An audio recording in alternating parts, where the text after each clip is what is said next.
अस्सलाम वालेकुम everyone, this is Sarbajul Samad Khan from connect college. I hope आप सब बिल्कुल ठीक ठाक होंगे, खैरियत से होंगे। अच्छा जी, आज हम लोग मैट्रिसेस के चैप्टर से रिलेटेड लेक्चर नंबर 8 को डिस्कस कर रहे हैं और इसमें आज हम देखेंगे कि मैट्रिक्स मेथड होता क्या है और किस तरीके से इसे सॉल्व करते हैं। तो आइए स्टार्ट करते हैं।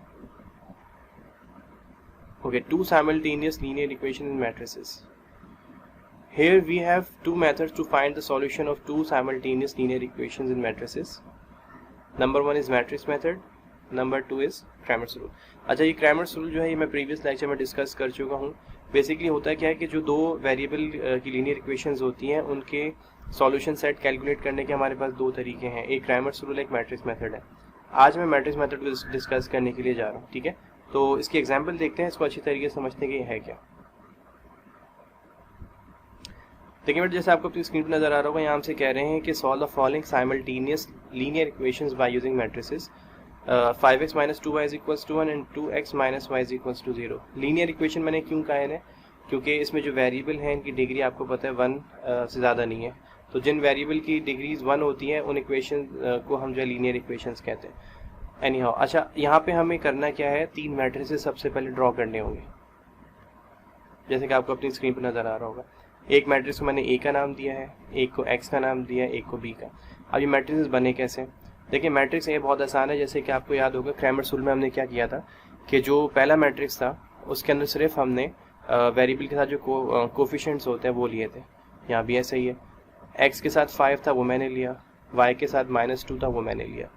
सेकेंड इक्वेशन में एक्स के साथ 2 था वो मैंने लिया और वाई के साथ 1, और यहाँ नंबर नहीं है तो माइनस नंबर नहीं है तो 1 है तो -1 मैंने ले लिया। बात समझ में आ गई? तो पहला मैट्रिक्स तो हमेशा आपका इसी तरीके से ड्रॉ होगा। दूसरा मैट्रिक्स जो है जिसको मैंने एक्स का नाम दिया है, इसको आप कोई और भी नाम दे सकते हो, कोई हार्ड एंड फास्ट रूल नहीं कि आपने एक्स और बी का नाम ही देना है। इसमें होगा क्या, इसमें आपने दूसरे मैट्रिक्स में सिर्फ वो वेरिएबल्स नोट करने हैं जो कि सवाल में दिए जा रहे हैं। अब देखें, दोनों इक्वेशन में सवाल में हमारे पास सिर्फ दो वेरिएबल्स हैं, एक्स एंड वाई, तो मैंने वो मेंशन कर दिया। अच्छा, तीसरा जो मैट्रिक्स बनेगा जो मैंने बी का जिसको मैंने नाम दिया है, उसमें वो नंबर्स आएंगे जो सिर्फ कांस्टेंट्स हैं, जो इक्वेशन के राइट हैंड साइड पे आपको देखो 1 और 0 दिया हुआ है ना, ये आ जाएंगे यहाँ पे। बात समझ में आ रही? इस तरीके से सबसे पहले हमें तीन मैट्रिसेस ड्रॉ करने होंगे इन मैट्रिक्स मेथड। नंबर 2, अगर मैं देखना चाहूँ बेटा कि जैसे मैंने मैट्रिक्स के नाम दिए ना ए, एक्स और बी, इन इक्वेशंस को अगर मैं सिर्फ इन नाम से रिप्रेजेंट करना चाहूँ तो इसकी शक्ल कुछ यूँ बनेगी, यानी A dot X is equals to B. इसका मतलब क्या है? इसका मतलब ये कि अगर मैं मैट्रिक्स ए को मैट्रिक्स एक्स से मल्टीप्लाई कराता हूँ तो फिर मुझे इक्वेशन का जो लेफ्ट पार्ट है वो मिल जाएगा। आपको पता है, देखो मैट्रिसेस की मल्टीप्लिकेशन होती है रॉ टू कॉलम, ऐसे ही, यानी कि 5 - 2 मल्टीप्लाई होंगे एक्स और वाई से, तो 5 तो एक्स से मल्टीप्लाई हो जाएगा, वो ये लिखा हुआ, और -2 वाई से मल्टीप्लाई हो जाएगा, वो ये लिखा हुआ। ये करना नहीं है, सिर्फ एक बात आपको समझा रहा हूँ कि ये चीज़ आई कैसे। बात समझ में आ रही? दूसरी चीज़, ये जो ए है इसको जब हम राइट हैंड साइड पे शिफ्ट करेंगे तो कोई भी वैल्यू जो मल्टीप्लाई होती है वो अपने इन्वर्स में कन्वर्ट हो जाती है, ये भी आप लोगों को पता है। तो इस तरीके से x is equals to A inverse dot B हमारे पास एक नई इक्वेशन बन के आ जाएगी, इसे हम कह देंगे इक्वेशन नंबर 1। अच्छा, अब ये तरीका जरा समझिएगा, मैट्रिक्स मेथड में हमें करना ये होता है कि ए इनवर्स कैलकुलेट करना, जो पहला मैट्रिक्स हमारे पास है ना, इसका सबसे पहले इनवर्स कैलकुलेट करेंगे, ठीक। फिर जो भी हमारे पास इसका आंसर आता है उसको हम मल्टीप्लाई करा देंगे बी से, यानी कि इस वाले मैट्रिक्स से। तो बस मल्टीप्लाई करने के बाद जो हमारे पास आंसर आएगा that will be the answer of those two variables, that's it, right. तो आइए सबसे पहले इसका हम इनवर्स कैलकुलेट करते हैं। देखिए, इनवर्स कैलकुलेट करने के लिए आपको पता है फॉर्मूला क्या होता है, adjoint divided by the determinant of the same matrices. इसको मैंने इक्वेशन 2 बना लिया। सबसे पहले मैं कैलकुलेट इसमें करूंगा डिटर्मिनेंट, राइट। देखिए, डिटर्मिनेंट आपको पता है दो पैरेलल लाइन से रिप्रेजेंट किया जाता है, और मैट्रिक्स ए की बात हो रही थी, मैट्रिक्स ए के एलिमेंट्स हमारे पास थे 5 - 2 2 n - 1, right.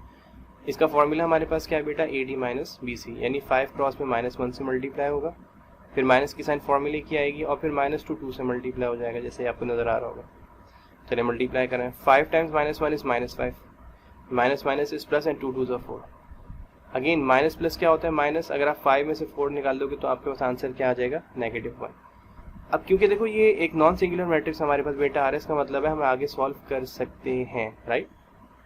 Since matrix is a non singular matrix, therefore inverse of matrix can be calculated, ठीक है। अब दूसरी चीज जो हमें बेटा इसमें चाहिए वो है एडजॉइंट।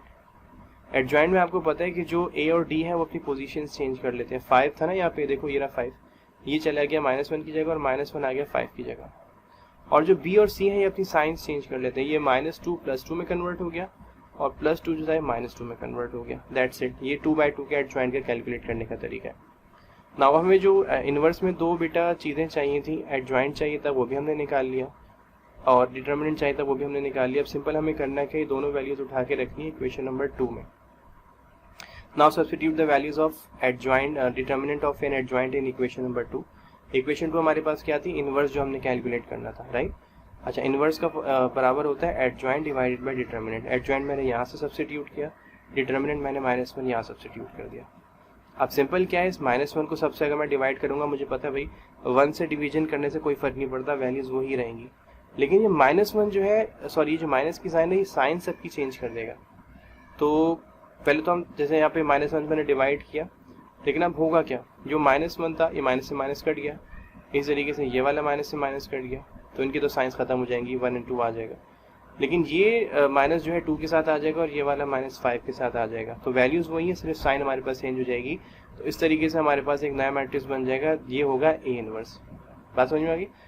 अब देखिए, अब अगर हम पीछे दोबारा चले ना, तो इक्वेशन नंबर 1 जो हमारे पास थी ना, उसमें हमारे पास ये था कि ए इनवर्स को हमें मल्टीप्लाई कराना था बी से। मैं आपको दोबारा दिखाता हूँ, देखें ये इक्वेशन 1 हमारे पास थी, इसमें क्या था, ए इनवर्स कैलकुलेट करेंगे और उसे मल्टीप्लाई कराएंगे बी से, तो हमें डायरेक्ट आंसर मिल जाएगा। अब बी हमारे पास है 1 0, ठीक है, और ए इनवर्स देखें अभी हमने निकाले आगे, मैं आपको दोबारा दिखाता हूँ।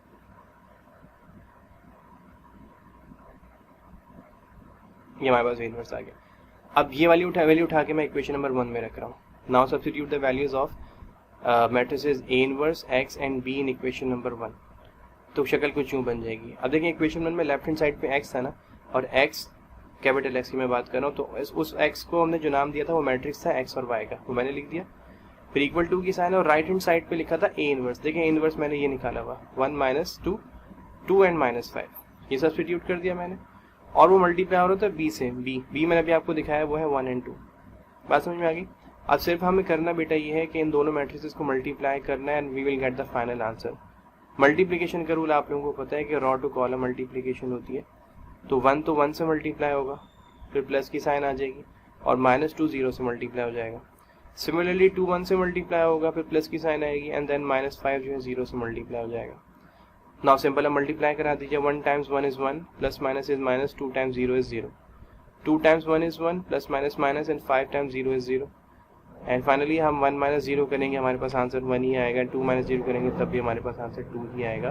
तो इस सूरत में हमारे पास जो x का आंसर आ गया दैट इज 1 एंड y का आंसर जो है that is 2, and this is the final answer. और ये पूरा प्रोसीजर था मैट्रिक्स मेथड का, राइट। अच्छा बेटा, आई नो थोड़ी सी लेंथी वीडियो है क्योंकि तो टॉपिक थोड़ा डिटेल था। आई होप आप लोगों को समझ में आया होगा। इस प्रोसीजर को अगर आप फॉलो करते हुए चलते हो, इंशाल्लाह आई होप आप लोगों को मैट्रिक्स मेथड के अंदर कभी भी कोई प्रॉब्लम नहीं होगी। तो आज की वीडियो से फिलहाल इतना ही। अगली वीडियो तक के लिए हमें इजाज़त दी। इंशाल्लाह ताला नेक्स्ट टाइम किसी और टॉपिक के साथ आप लोगों से मुलाकात करेंगे। तो till the next time, thank you so much for watching. अब तक अपने को बहुत ज़्यादा ख्याल रखें और मैं दुआ भी याद रखिएगा। टेक केयर एंड अल्लाह हाफिज़।